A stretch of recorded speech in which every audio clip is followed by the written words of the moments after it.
to introduce our speaker for today, Anna Fialkoff, who is an ecological horticulturist and designer with over 14 years of experience in Northeast native plant gardening. She's an effective educator, communicator, and leader with a passion for native plants and a goal to connect people to the natural world and inspire them to foster biodiversity where they live. She is currently the Arboretum Horticulturist, which started back in December.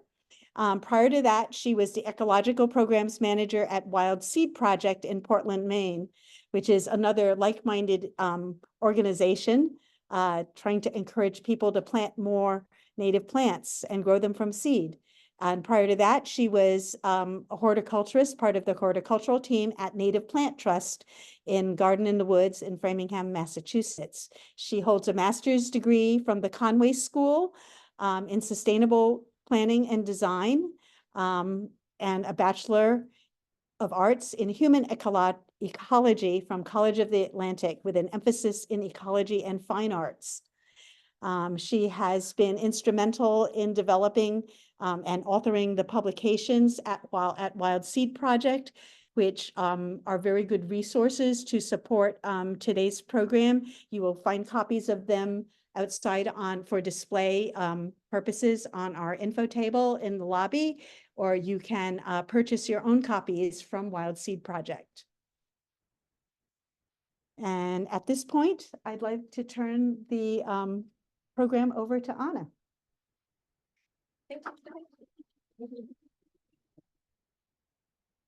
Thank you, Lydia. Thanks, Scott, for coordinating. So welcome, everyone. I would love to maybe start out by asking who here has heard of a guild before in terms of talking about plants. That's cool that a lot of you haven't. Some of you have. I like this idea of a plant guild. When we were creating our guides, this is one of the guides that I'll pass out around at Wild Seed Project. We were thinking of ways to help people figure out, how to group plants together so that there's just so many choices in what to plant, which is great. There's so many great native plants. And when you come from kind of the landscape design side of things, you think of a plant palette. That's often a term that's kind of thrown around. But if you think about it, a plant palette, it's like a palette of paints that an artist has. It's very painterly. It really speaks more to aesthetics. And I think that the term guild speaks more to kind of the function of assemblages of plants, of groups of plants growing together.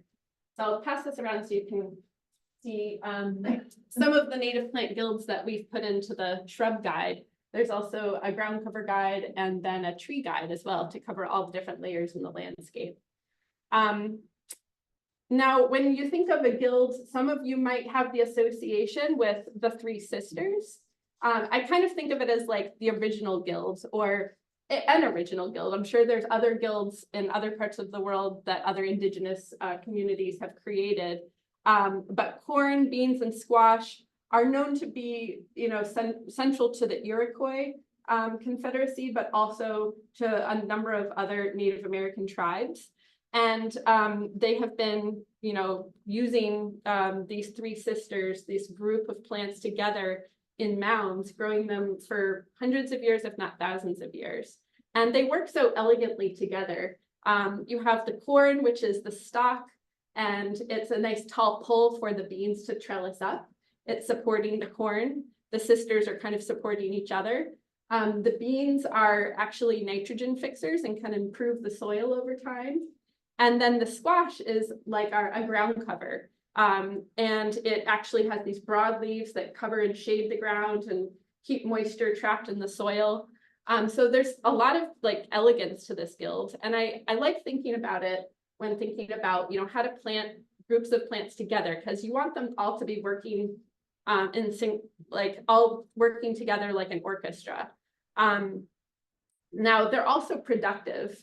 I think when you think about native plants, it's a little bit different. We might be producing something, but it's not necessarily food every time, though a lot of native plants are edible and lovely to eat, like pawpaws and wild strawberries. But you can still emulate this simple elegance and thinking about native plant guilds from the habitat perspective. So if you think kind of like a forest, it has all these different layers to it. It has the canopy, which is often around here, oak primarily, dominated canopy. Sometimes there's other trees mixed in like hickories and black birch, sugar maples, red maples, depending on what type of forest you're in.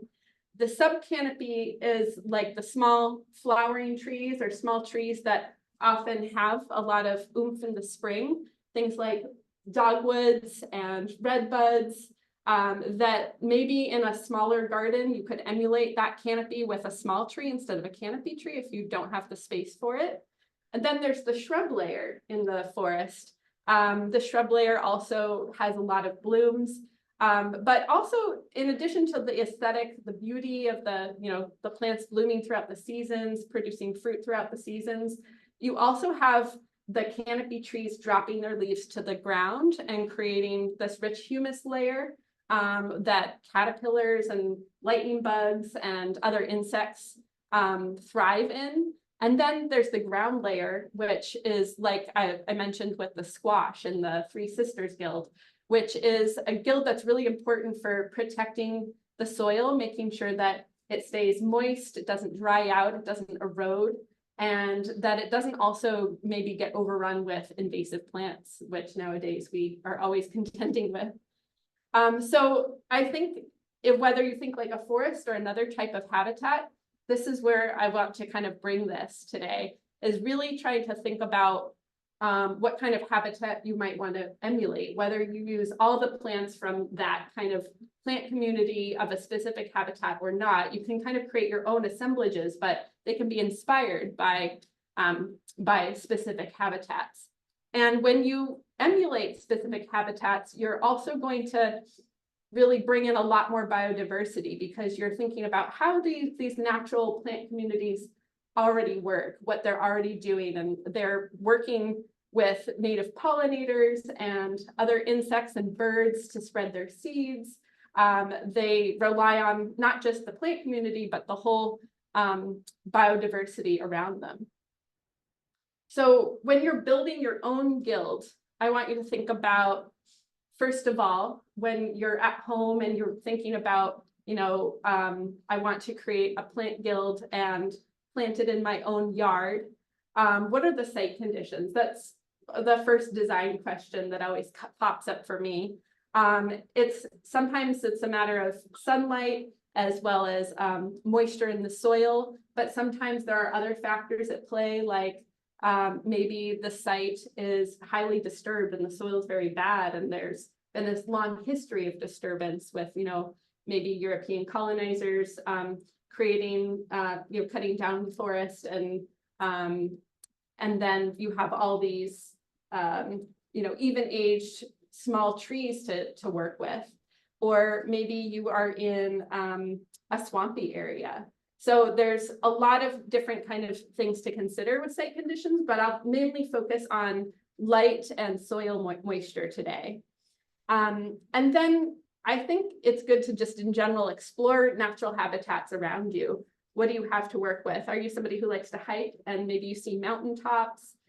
Maybe you like to go along boardwalks and see,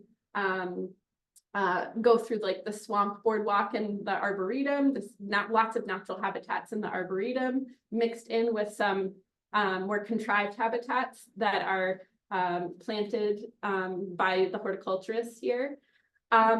And I like to, you don't have to necessarily be a mountain climber or go on long hikes to explore habitats. They're all around you. So when you're outside in nature, just take a look around and see what's growing there. What do you think, based on what's growing there, the soil moisture might be like?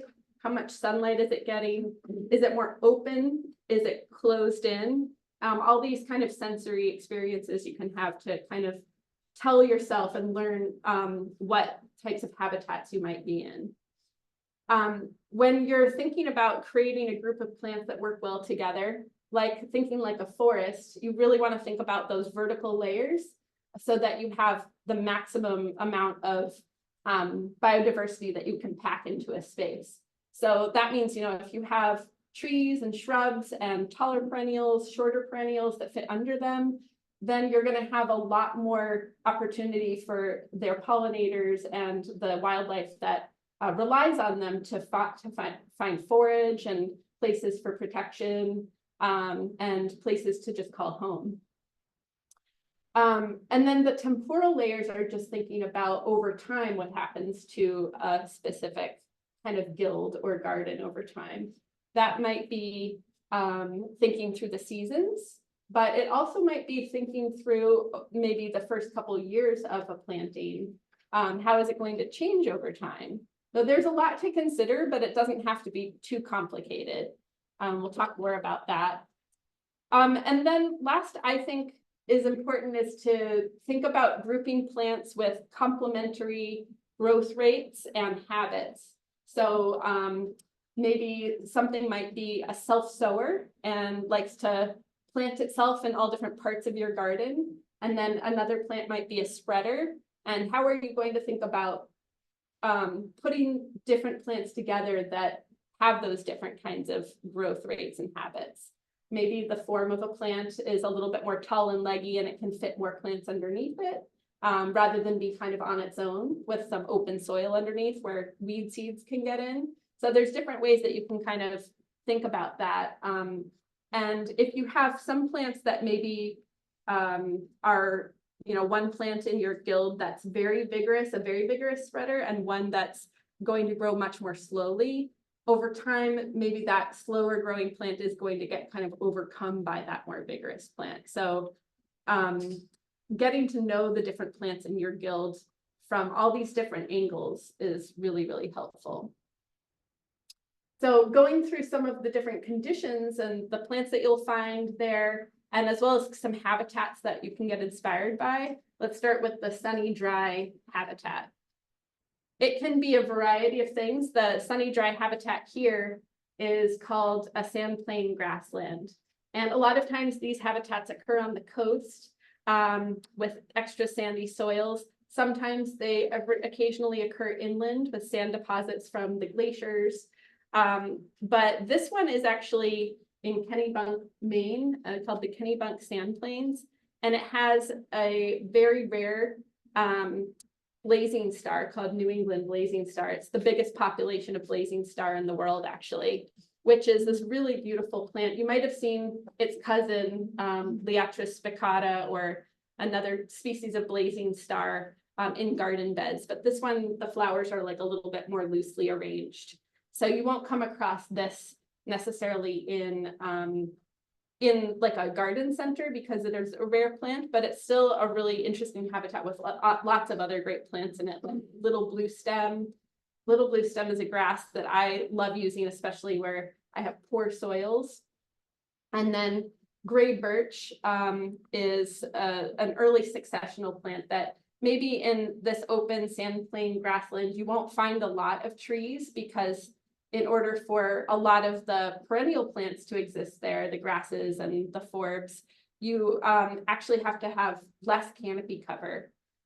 So you might just find a few trees kind of dotted throughout, and a lot of times they're gray birch or pitch pine, black cherry, things like that, or even fire cherry that come up after disturbance.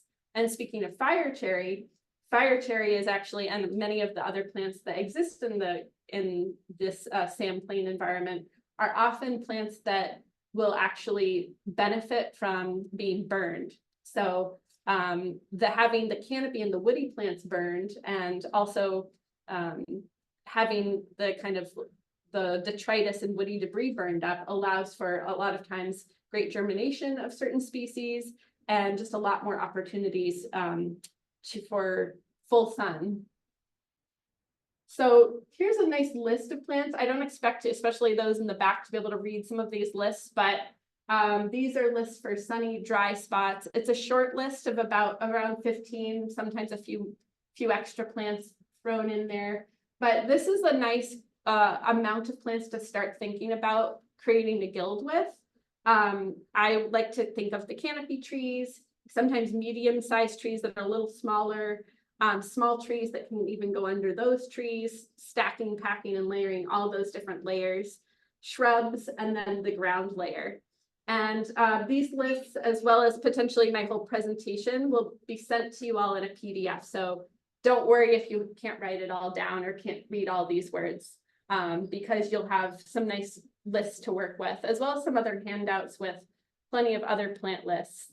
But these I think are nicely packaged so that you can look at like your conditions and just a very simple set of plants. Now from these, if you're going to create a guild, I do recommend thinking of maybe picking one or two of the trees, one or two of the shrubs, and then several of the ground layer plants so that you have a slightly smaller group of plants to work with. I really like working with 5 to 7 plants for a specific area. And it can get tricky when you have more species. If you, from the design perspective, your design could get a little bit muddled. From if you have fewer species from the design perspective, it can be a little too simplistic. And then from the habitat perspective, biodiversity is key, but what plants you choose will also dictate how much biodiversity you have. So scarlet oak, for instance, oaks in general, I would definitely recommend whenever you can to choose some sort of oak species for your plantings, because oaks support over 400, depending on where you live, species of moth and butterfly caterpillars on their leafy branches, because these caterpillars actually rely on oak leaves in their young early stages before they become butterflies. And then in turn, they become bird food. And you might have heard this from, if you've seen presentations by Doug Callamy or read his book, his several books, Nature's Best Hope or Bringing Nature Home. But it's really important to reiterate that oaks are just one of our most significantly important trees for biodiversity. And not just the caterpillars that rely on them and the birds that rely on those, they produce acorns, which are really important calorie sources for squirrels and other small mammals. And then, you know, there's a whole host of other insects and mammals that rely on them for different reasons.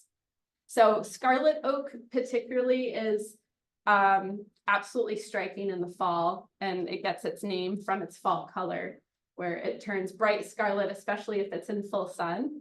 But it will grow in kind of an open woodland as well. And as long as it's in a high dry area, sandy soils also really help, very well drained soils, scarlet oak will thrive. Beach plum is, you can kind of consider it a small tree or a shrub. In its natural habitat, it grows in sand dunes and will become like a rambling shrub that forms a dense thicket. And that thicket is really important for providing cover for a lot of small mammals. And then of course, in the later part of the summer, it produces plums, which a lot of animals rely on for food. And then like other plums in the spring, it blooms, being really important for pollinators. I like it in this kind of small, narrow planting bed here, right next to a driveway, because it doesn't have a lot of soil to work with, but it thrives anyway. And it's actually being kind of trimmed up to almost be like a French espalier, which is when you have the branches pruned so that they're kind of on one plane, and they're not kind of going out in all directions. And oftentimes they're pruned up next to a wall or a fence. But you can also prune it if you kind of prune the lower branches off so that you can see it's not too leafy down below, but you have some stems below, then you can kind of create a small tree, which can be a really small, charming tree. And then you can fit more plants underneath, more perennials as well. That's a fun kind of strategy for adding more diversity into your planting. But letting it also grow as its natural form is also great. Bayberry is another plant that is actually a coastal plant as well. It will grow out of sand dunes, but can handle some moisture and inundation, so great for a rain garden. I forgot to mention too that if you see this little symbol here, that actually means that it's very highly likely that it's in our fall plant sale. So our September plant sale. So look forward to that species potentially being available. But not all the species I'm talking about are in the plant sale, but maybe in the years to come, we'll get more and more of them. But bayberry is what I consider kind of a semi-evergreen plant. It doesn't hold on to its leaves the entire winter, but sometimes it does if it's not too windy or if it's sheltered. But it'll often wait till late winter to kind of lose most of its leaves. And then it will, the new leaves will emerge a little bit later in the spring. But what's really important for wildlife about this plant is not just the cover that it forms, the dense cover from its suckering habit and its nearly evergreen leaves, is that it has these waxy berries that a lot of different birds relish. The overwintering birds, the ones that don't migrate, do need lots of food sources. And these berries are persistent, so they'll hang on throughout the winter. And then these birds will have a chance to eat them when they really need it the most. Late winter and early spring are often the times where food resources are most needed by wildlife. New Jersey tea is another one that will grow in sandy soil, very dry conditions. It has a deep taproot. And so because of that taproot, it also can be a little slower to establish and hard to move. So once you do need to find its forever home when you plant New Jersey tea, because I find it very difficult to transplant successfully because of that root. But the root, New Jersey tea the root is actually a bright red root, and I think in some herbal folklore medicine, it is used as a kind of a lymphatic herb.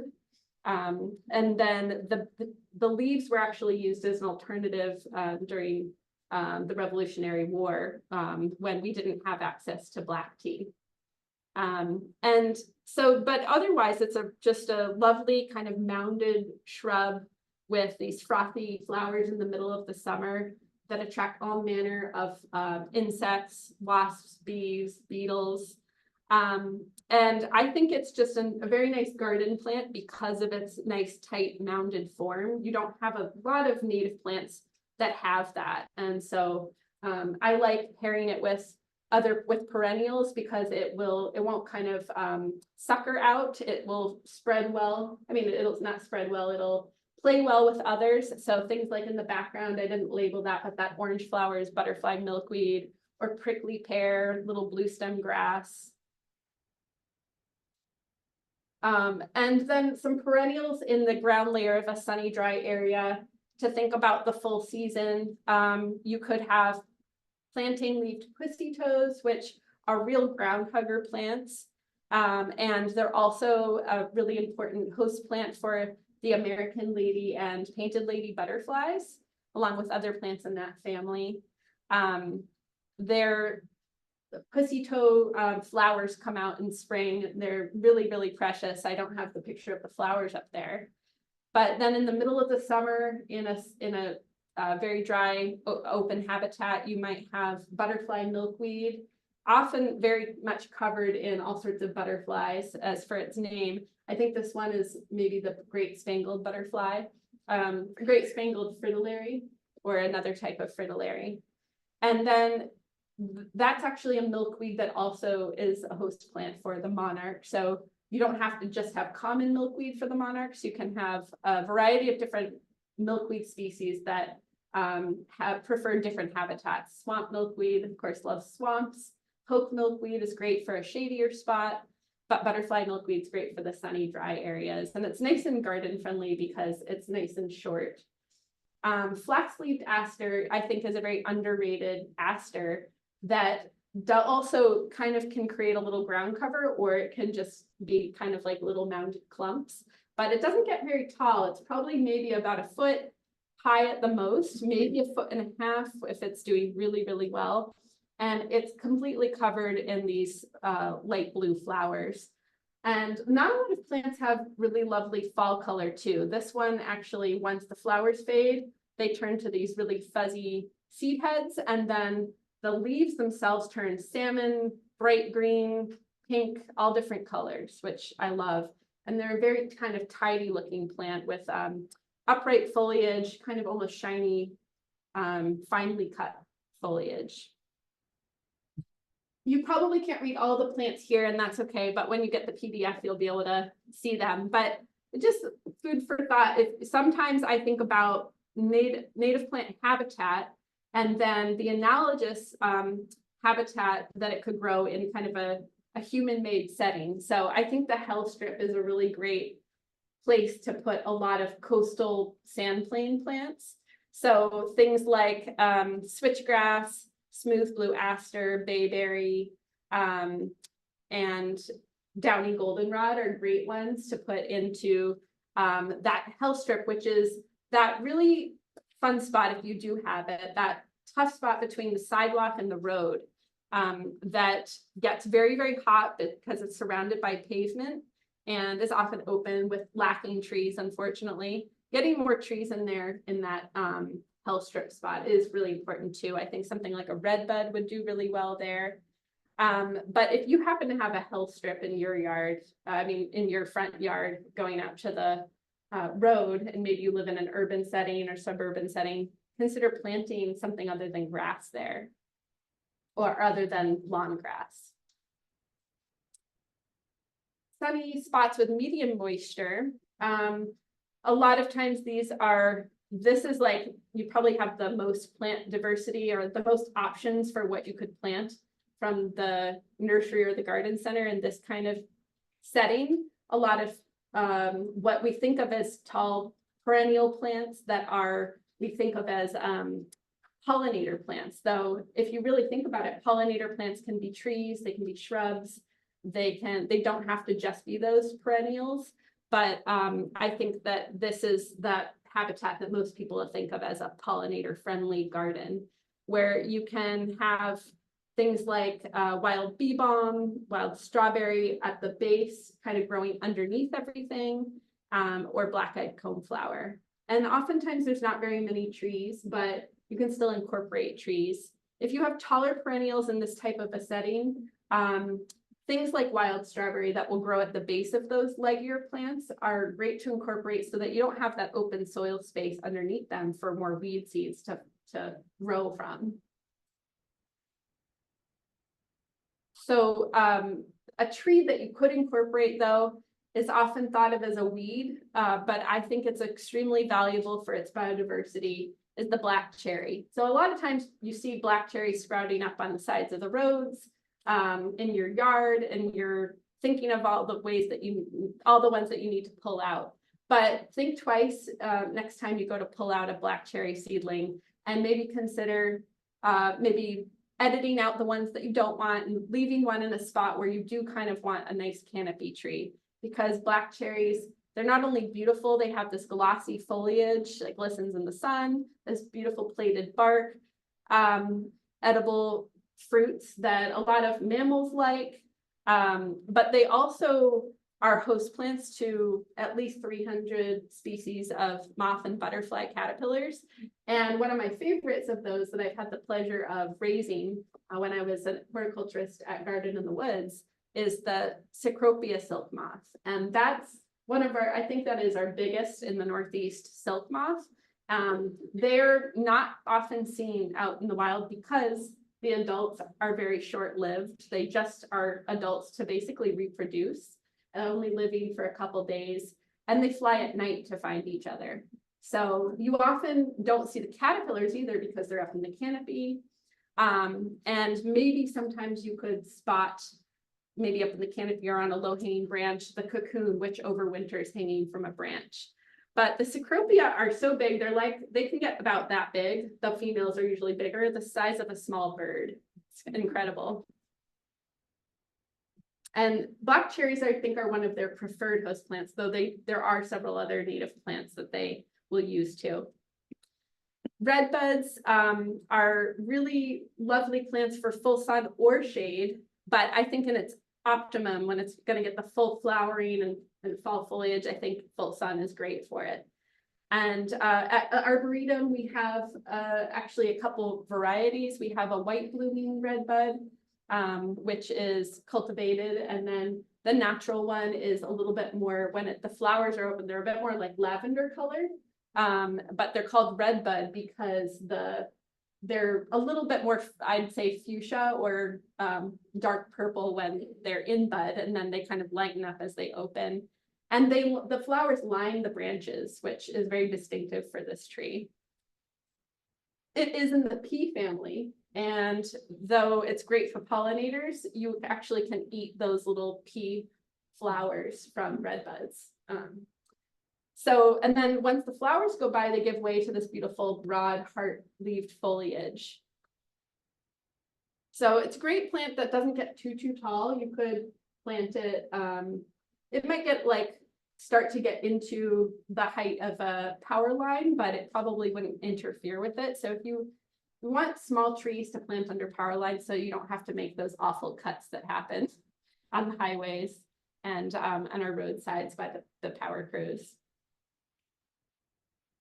So coral honeysuckle, thinking about vines, is one of my favorite vines. It's a very well-behaved vine. It stays in a nice, it's kind of more of a shrub-like vine where it stays in a nice clump and doesn't really sucker out. And it also is very, very long blooming, and it has these long tubular flowers that are great for hummingbirds. And this vine actually near my office where I used to work at Garden in the Woods in Massachusetts would get visited by hummingbirds that would nest every year in a clump of oaks that were just like several yards away. And then we'd see them darting back and forth from their nest to the coral honeysuckle.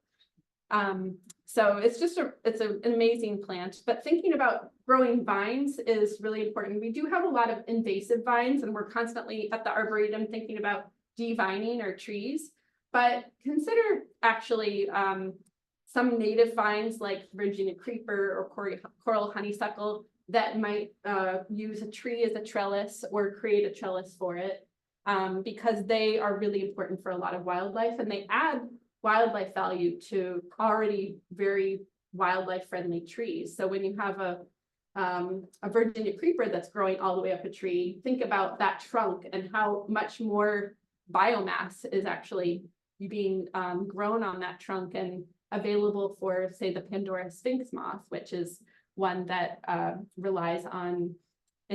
uses the Virginia creeper as a host plant. And then in the ground layer of those sunny sites that are kind of average garden soil, you can do a lot. Like I mentioned before, you can have taller plants like New England aster.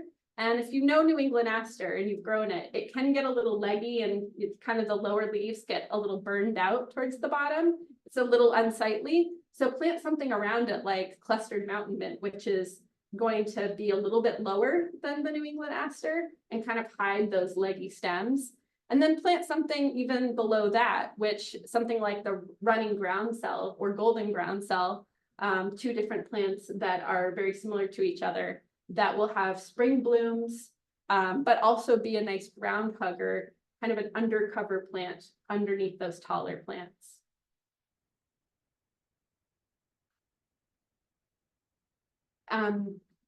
And thinking about those sites that are like sunny and wet, these are the areas where you're going to have probably the most weed competition for sure, but you also have a lot of great options for some of those more aggressive native plants that can hold their own. So I would look to things like native shrubs like willows and arrowwood viburnums. An example of a sunny wet spot is a shrubby wet meadow, could be the edge of a pond, and it could be just a wet perennial meadow without a lot of canopy cover. But if you do want to have quicker canopy cover in a sunny wet spot, I think sweet gum is a really great tree to plant because it's relatively fast growing and it takes up a lot of space very quickly. Now you do want ample space for this tree because it does spread out, it has very horizontal branching, and it has this, when it's mature, it has this beautiful pyramidal form. But it does drop gumballs, the natural species drops its fruits, which are these spiky little balls called gumballs. And so, it's good to consider that, that it's going to do that. So it might not be the best plant for like a roadside, but it would be great for an open area next to a pond. And I just really love its heart. I mean, it's star-shaped leaves and then its fall foliage. It's one of my favorite things about it. Oh, I'm so bad with remembering the heights of trees, but it is in our tree guide, the Wild Seed Project tree guide, so I'd check it there. But if Maggie or Jason or Mary, if you know, 50 or 60 feet at least. in like 20 years and probably 100. It can get pretty big, yeah. And it grows very quickly. Mm-hmm. I know that we took a trip down to New York Botanical Garden recently with our interns, and we did see some sweet gums planted in the margins of the parkways that we were driving down. It's possible, Maggie mentioned that those could be cultivars. There are cultivars that are a little bit more narrow in form and don't produce those gumballs, so they're not going to drop as much. So if you see them planted in urban areas, that's probably what it is. It's probably like urban areas next to a road. It's probably not the natural species. Winterberry holly is a very well-known shrub, relatively for native, as far as native shrubs go. And it has a variety of cultivars that are cultivated varieties that are created from it. But the natural species does get nice and big, maybe like 10 feet tall and wide or so.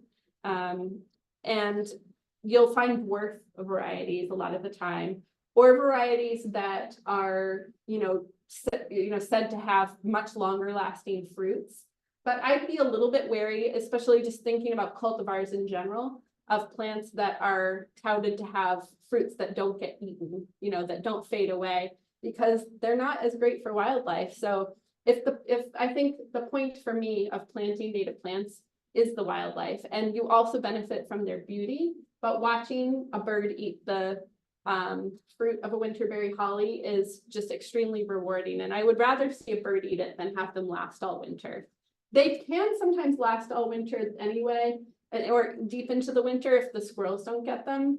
And I do notice sometimes birds will hold off on eating them. This is just an observation. I don't know if it's true, but birds will often hold off on eating them until a little later as the temperatures drop. And I think it's possible that maybe the freeze thaw is making the sugars more concentrated in the fruits. That's just my personal theory. But it's really important to think about all of those different factors when buying your plants. And for a sunny, wet spot, you might consider thinking about creating a rain garden where you can create a very light vegetated depression with trees and shrubs in it, as well as perennials, and picking plants that are already adapted to the soils that are there and the light that's there is important. But especially for a rain garden, you need to pick plants that can handle inundation during heavy rainstorms, as well as sometimes drought. So sometimes rain gardens get dried out for long periods of time. So really tough plants like Virginia mountain mint or any type of mountain mint really would be great. Joe pieweed, sweet pepper bush, winterberry holly, which also will grow in average soils too, are really good to think about. Let's get into the shade. So starting with the drier types of habitats in the shade, I think a dry woodland, an open woodland tends to be, it's kind of like a forest, but there's just fewer trees. So it is a little bit more open, more potential for light to get to the forest floor. But I see a lot of low bush blueberries and huckleberries dominating the forest floor in drier woodlands. And in the canopy, I usually see a lot of red oaks and white pines, maybe a shagbark hickories. So that's very common. Sometimes I'll also see things like Pennsylvania sedge mixed with several other species of plants. So shagbark hickories are, hickories in general are just really important wildlife trees. Any nut producing tree is going to produce a lot of caloric benefit for a lot of mammals, and they're also tasty to us as well. The shagbark hickory is especially just beautiful, but also those flakes of bark that that flake out pretty far can be really important for bat nesting habitat too. And then I like this image that my previous supervisor from Wild Seed Project, the founder of Wild Seed Project, took, because it's looking up into the canopy of the shagbark hickory, and it's showing in the fall its amazing golden fall foliage.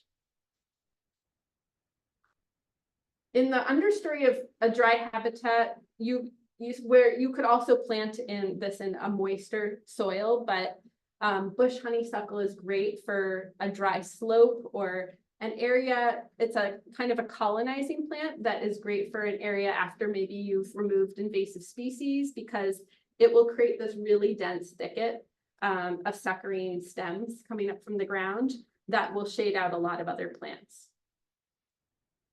It don't have the greatest picture of the flowers to share, but they have this kind of double flower, this twin flower that comes out, and they're kind of yellow, delicate bell-shaped flowers, and are really great for pollinators. I've seen hummingbirds visiting them as well. But I think finding plants that are going to kind of take up space after you've removed an invasive species is really important. So this can be a ground cover, or it can just be a nice thicket.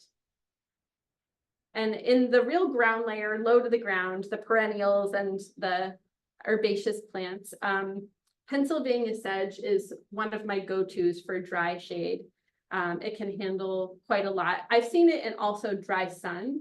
In the Kennebunk Plains that I showed you earlier, there is actually a nice layer of Pennsylvania sedge in a lot of areas around that sandplain grassland. But it's optimal probably in a dry, shady environment. And you can see here, it's growing on that top left. It's growing kind of in its own full mass. This is a picture of it at Garden in the Woods in Massachusetts as kind of a lawn alternative. And it's actually, a lot of people are using it now as a lawn alternative because it has a lawn-like, grass-like look. But you don't really have to mow it ever if you don't want to, which is great for cutting back on fossil fuels. You don't really need to water it. And it actually is a wildlife host plant. It's hosts moth and butterfly caterpillars on its leaves too, and along with a lot of other sedges. So even though it's not a pollinator plant with showy flowers, it's still a pollinator plant and hosting some of those important insects. Bowman's root is a lovely one with star-shaped flowers. They're relatively short-lived, and it's more of a clumping plant that gets to be maybe about, can vary in height, but it can get to be about like 3 feet or so in height, and has lovely fall color. And then I just want to, shout out a goldenrod here that is great for the shade. Blue stem goldenrod is a really lovely goldenrod that has flowers that grow in the axils of the leaves and the stem. And so it kind of looks, another common name for it is wreath goldenrod, kind of looks like a wreath. And that is great for so many different things. Goldenrods and asters are really important late blooming plants that are important for bees and wasps as they go into their winter dormancy and need to collect extra nectar and floral resources. And they also are host plants to a lot of moth and butterfly caterpillars too. So if you have a chance, there is a goldenrod and an aster for every situation, at least one. And I think every garden deserves at least one aster or goldenrod in it. A more moist woodland would be something that you'd find in maybe Vermont or New Hampshire. In the northern hardwood forest, you'll often find rich woodlands on the mountain slopes with water seeping down, and a really nice suite of species like bloodroots and blue cohosh, doll's eyes, all sorts of fun things, as well as ephemerals. And the spring is probably the highlight season for a moist, rich woodland. I think around here, the closest you'll get to that, to seeing that in like a garden setting would be our wildflower garden in the Arboretum. It has a whole host of ephemerals like trout lilies and spring beauties, as well as Dutchman's breeches. These plants that are ephemeral because they come up and do all their flowering and photosynthesizing in the spring before the deciduous leaves have fully leafed out, so they take advantage of that extra sunlight. And then they die back for the season by the late spring, and they're nowhere to be found. They're then replaced by longer lived or perennials that will kind of persist through the rest of the season, like asters and goldenrods and things like that. So for a shady spot, it can be tough to find a tree that will grow in a shady spot, but I think that basswood or American linden, another common name for it, is great in the shade.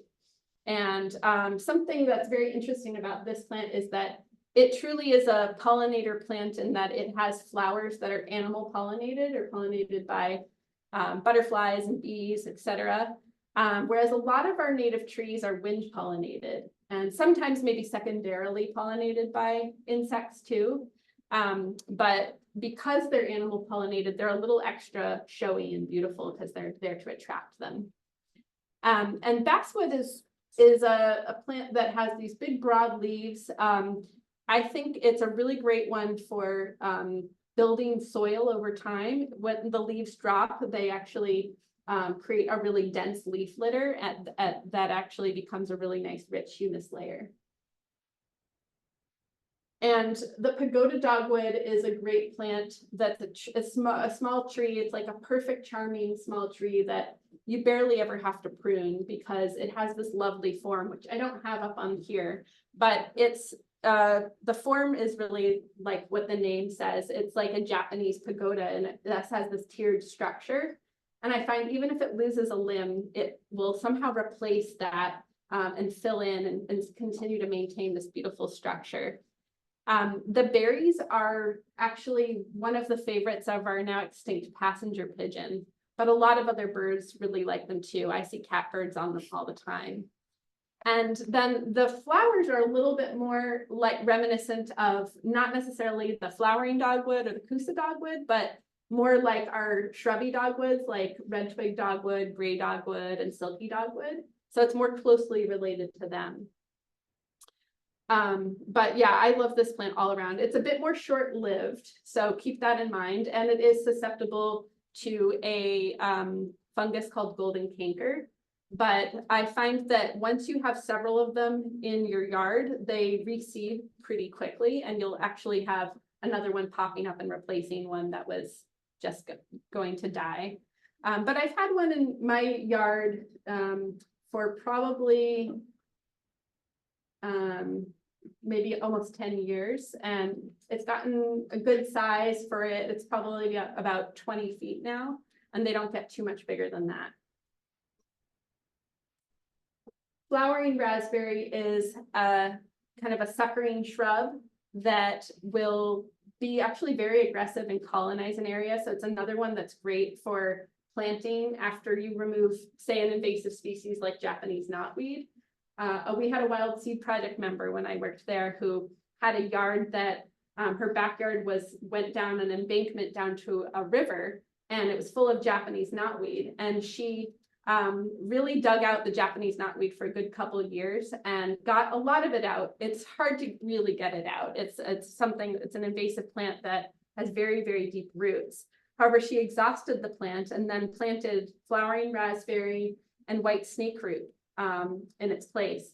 And the flowering raspberry over several more years created this really nice shade that didn't let a lot of the suckers come up. She had to keep, and will continue to probably keep on top of pulling those Japanese knotweed shoots, but it's pretty effective if you keep it managed with flowering raspberry.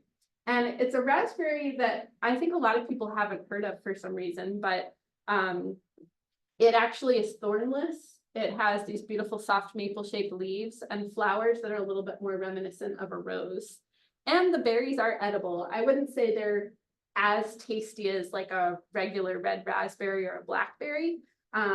They're more juicy if they're in more moisture, if the plant is in moister soils, but they still are very tasty. They have their own flavor. They can be aggressive. So yeah, and because of that, I think it's a really great one for planting after removing invasive. I did make the mistake of planting it in my mom's front yard and I am still digging it out and giving it to people. And there's actually a Japanese knotweed pulling project that some of her neighbors have been doing in the wetlands nearby. And I will probably be planting a lot of the clumps there when I get it out of that front yard. So in a sunny spot, it will get especially aggressive, but I think you can use it to your advantage if you know the plant. There's a lot of different plants you could have in this type of setting, especially a lot of spring bloomers, like I mentioned, ephemerals and early wildflowers, spotted cranesbill and foam flower. Foam flower is a true ground cover. It's very low to the ground and will sprawl from runners. And then for the late season, I think zigzag goldenrod, which looks a lot like wreath goldenrod, but has maybe a slightly broader leaf, as well as blue wood aster are lovely together. I would maybe even throw in whitewood aster, which blooms, starting to bloom around now. Blue wood aster blooms a little bit later than whitewood aster, so they kind of have a staggered bloom time. And then the wreath goldenrod or zigzag goldenrod would work well in this situation. Would also add like another element, you know, another color to that and make the season last long. I've taken pictures of blue wood aster and some of these goldenrods blooming into October and November. So they last a very long time and they're so floriferous. They're so important for those late season bees.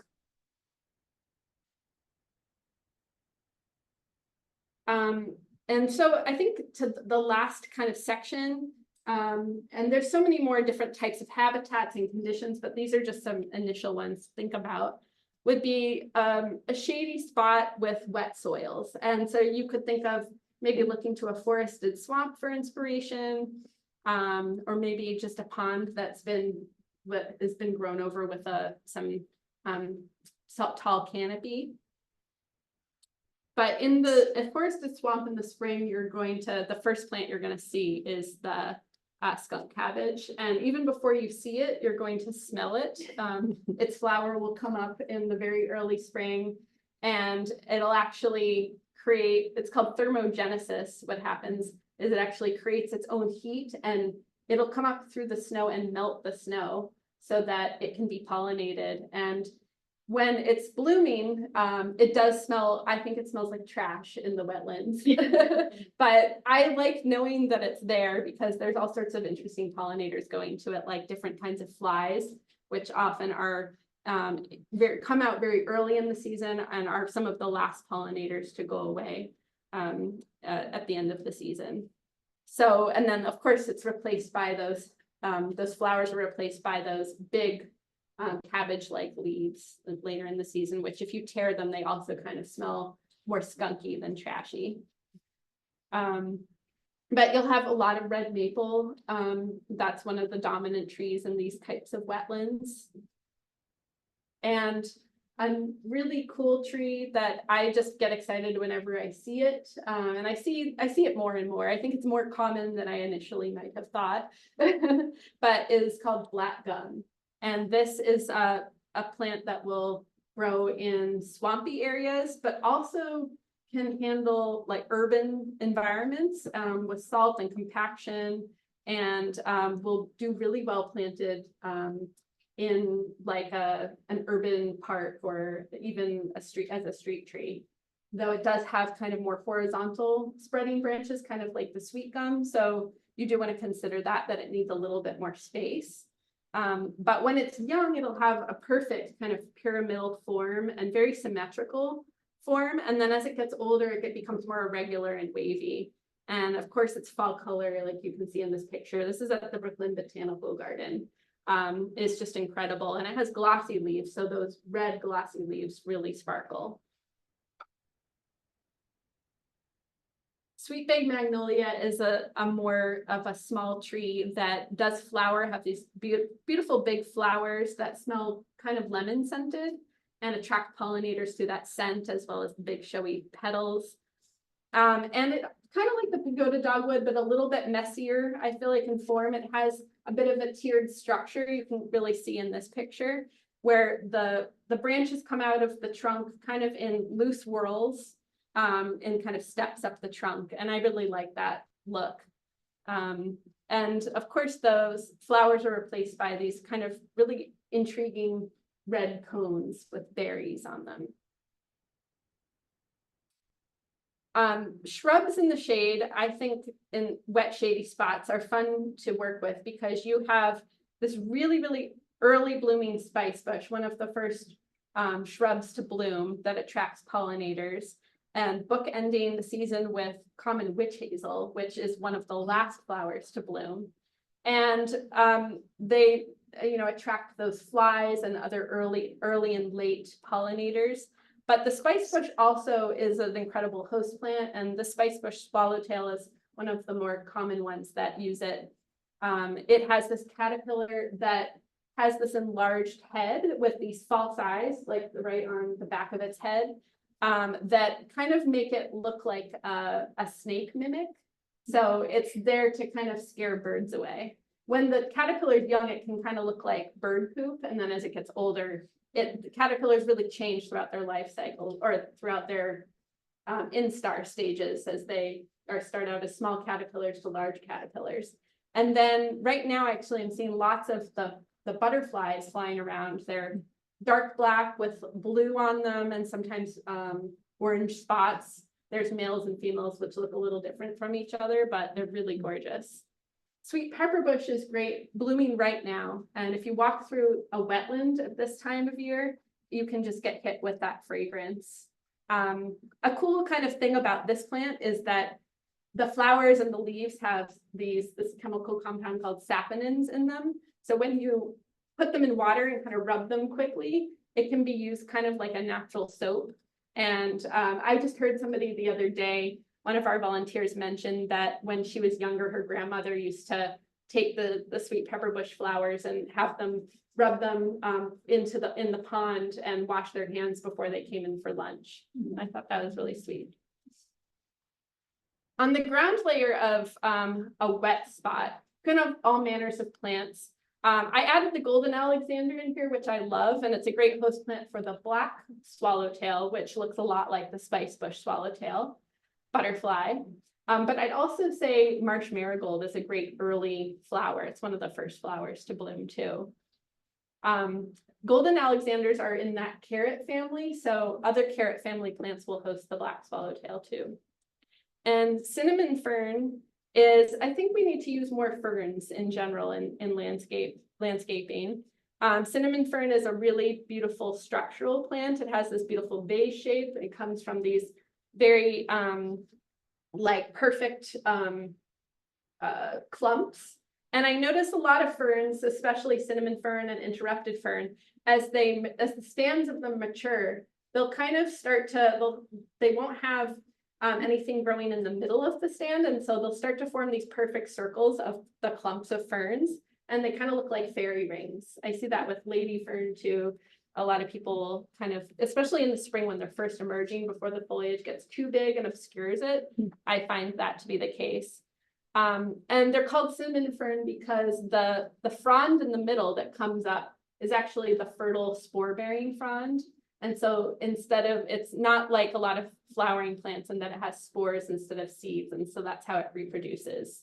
You can kind of tap those or flick those fronds and you'll see a poof of spores come out that are cinnamon colored. And then cardinal flower is blooming right now as well.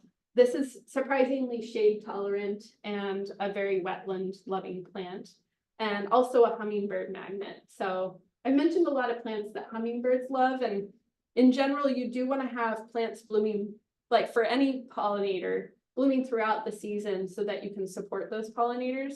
But you also want to have the host plants for their caterpillars or for their early stages of their life cycles. So consider that when you're thinking of habitat, especially.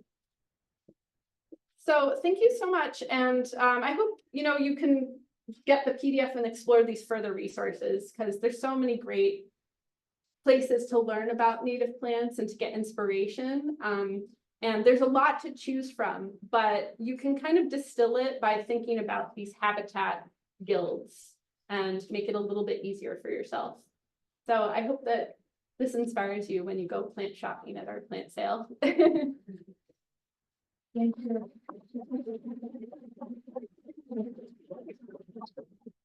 So thanks so much, Anna. And we do have time for a few questions and so. Question about pruning, bayberry. Bayberries are just. Mhm. So what do you do? Leggy and they're kind of falling, flopping over. Yeah. Bayberry is a great one for, you can cut it back to the ground, and especially if it's in a sunny enough spot. It'll resprout and you can have these shorter, fresh stems. And if you could do that like every couple years, and then you'd have a refresh of your stems. If it's in a little shadier of a spot, you might not have that happen. It might just be reaching for the light. And so that's a way that you can kind of tell if a plant is not in its optimal spot. If it's getting leggy, it probably needs, if it's in a bit more shade, probably just needs a little bit more light. When should you cut it? A good time to cut it is winter. That's my favorite time to do a lot of pruning. Because you're not going to be disturbing all the different, insects and birds and other creatures that could be in the leaves. You're able to see the structure of the plant a lot better in the winter too. But you could also probably do early spring when it's just starting to leaf out. I have a question about the term native and how you define that. I'm in the Master Garden program in the Norwich Extension Center. I'm working with a native plant collection that's been neglected for about 10 years, and we have a team. So the idea came up, okay, what is native? And one of the members wants the whole of North America to be native, and someone else, no, New England, and someone else wants to define it closer to just Connecticut. So how do you define native? That's a really good point, a really good question. How do you define native? Is it native to North America, a specific region? There's a lot of ways you could go about it. For the Arboretum purposes, we try to have plants that are native to the eastern deciduous forest, but we're also focusing in on Connecticut's native plants specifically. And a really great resource that talks about nativity in terms of where plants are native to based on, factors like climate and bedrock type, soil type, is the Native Plant Trust. They talk about nativity to specific ecoregions, which are, broadly defined, or you can kind of zoom in or zoom out like you can with like thinking about just nativity in general, North America versus a region. But it is a little bit more regional thinking, and it's thinking about the plant's natural range too. Yeah, if I may sort of Yeah. add to that. So while wild ones, because we are thinking about planting for biodiversity and for intact ecosystems, we tend to favor ecoregions. As Anna said, they are kind of levels of, and you can think of as zooming in on the things are very related on a very broad level at level 1 or level 2. The country is only, the continent is only divided into, 12 or less than 20 level 1 regions, and maybe, a larger number of level 2, but most ecologists focus on level 3 or level 4 when you're trying to find the plants that actually function together and support the same communities of wildlife. And most of Connecticut, that's why we say most of Connecticut is ecoregion 59, with the exception of the Litchfield Hills. And that has so it takes into account a lot more factors than just hardiness. It takes into account the geology, the types of soils, the existing, even the plant and animal communities that live in those areas. And then even when you go beyond that, as talking about, and I was talking about when you look within your specific site, sun, shade, dry, moist, even within an ecoregion, you have many of those different habitats that will dictate what plants will perform the best and will function well. So, but ecoregion is really that more holistic way of looking at both abiotic environmental factors and the living community that works together in a region. And there's some nice maps that show those ecoregions of New England on the Native Plant Trust website. So they kind of distill it in a way that's easier to take in. But yeah, if you think about like what's meaningfully native, if you think of North America as your definition of native, it's very broad, and we actually have species like the Western lupin that is actually considered invasive in Maine. And I think it should be considered invasive in other New England states too. But our native lupin to New England is losing habitat, which is those really dry sandy soils. And in turn, the Carner blue butterfly, which is dependent on the native lupin, the sundial lupin, we're losing that as well. You know, having the Western lupin take its place, it's not very, you know, from a biodiversity perspective, it's actually, we're kind of losing a lot by having that. So, Thank you. sure. Yes, in the back. Black gum, sweet gum, Yes. that's fairly tall. So they're actually two different trees. It's confusing because they both have gum in the name. Black gum can also be known as black tupelo. And that one is the Nyssa sylvatica. And then sweet gum is the liquid ambar styracifolium. And that one is the one with the star-shaped leaves. And the black gum has more simple kind of just oblong leaves. And they like let's. They both like similar conditions too, so that makes it extra confusing. Yes. I can remember about 30 years ago, we were told to buy autumn olive trees. Right. Because it was good for the deer, I think. Something was gonna eat them, it was good for the thing, and now they've just taken over. So is there wildlife out there that actually likes the autumn olives? The birds will eat berries of invasive plants, and that's one mechanism by which these plants spread so well. However, that doesn't mean they're optimal nutrition for the birds. Again, think of people who live in a food desert. They eat what they can find, where, you know, what they can buy, and it may not be the best. And that's obviously a social justice issue, but it's also a concept you can apply to the plant community. Is if the birds are in a depauperate, invasive dominated community, they're going to eat whatever, you know, they can eat, and they'll eat the berries that are there, even though they are not nutritionally as balanced to, for example, to fuel their fall migration, because they're too sugary. They don't have the high energy proteins and fats. And to my knowledge, deer don't touch autumn olive. I had heard that they were at one point recommended for planting on roadsides as erosion control when the highway system was being built, and for other reasons, but because they grow so fast and they are so tough, which they are. But to my knowledge, they are not a good food source for wildlife. State actually had a program where they would send you 30 autumn olive plants.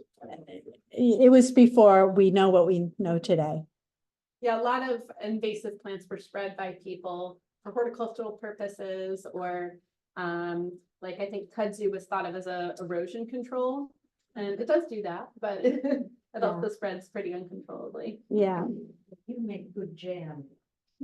They do, and And that way the birds don't get them, they don't spread seeds. That's right. Wineberry and autumn olive. Get those berries and prevent the seeds from being dispersed, but they are both yummy. hold off the berries and then pull the plant out.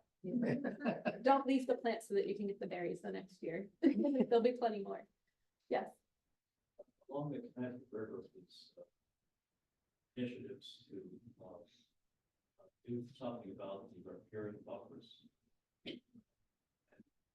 I wonder if you could just tell me the interaction between riparian buffers and native plants, and what type of plants would be used for the riparian buffer, and how thick would the riparian buffer be to have an effect? 5 feet, 10 feet, 20 feet? Well, ideally that you'd have all the different heights, you know, you'd have trees and shrubs and perennials as well. But I think shrubs, especially for banks, are, you know, going down into rivers and brooks, are really important.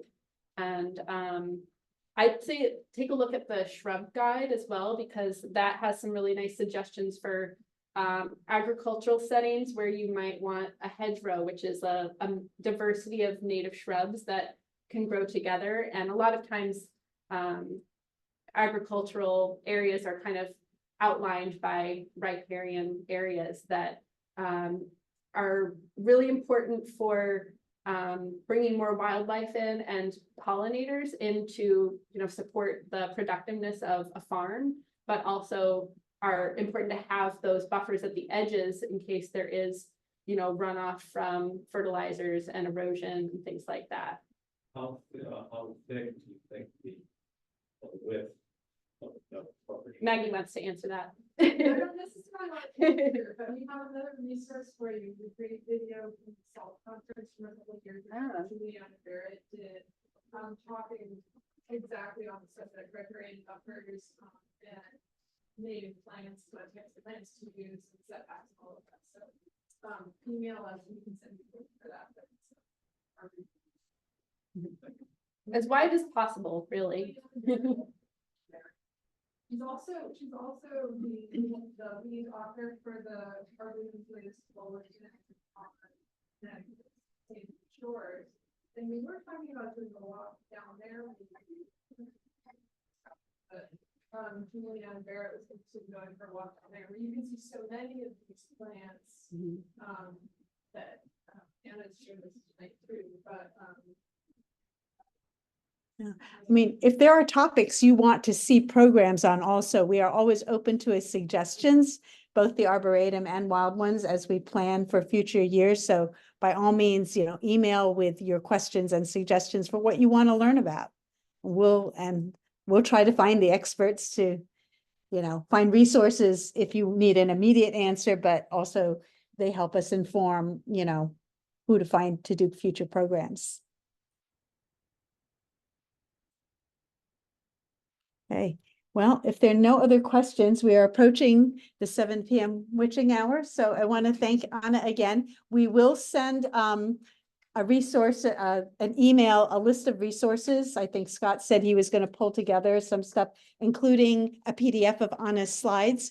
The recording will also be, once we check it, and if it looks like it's useful, we will try to post it to the Wild Ones YouTube channel. Anna's given us permission to do that. We'll do a little bit of light editing. And if you have any further questions you think of after the program, feel free to email either Wild Ones or the Arboretum, and we'll get them to Anna to try to answer them for you. Thank you for.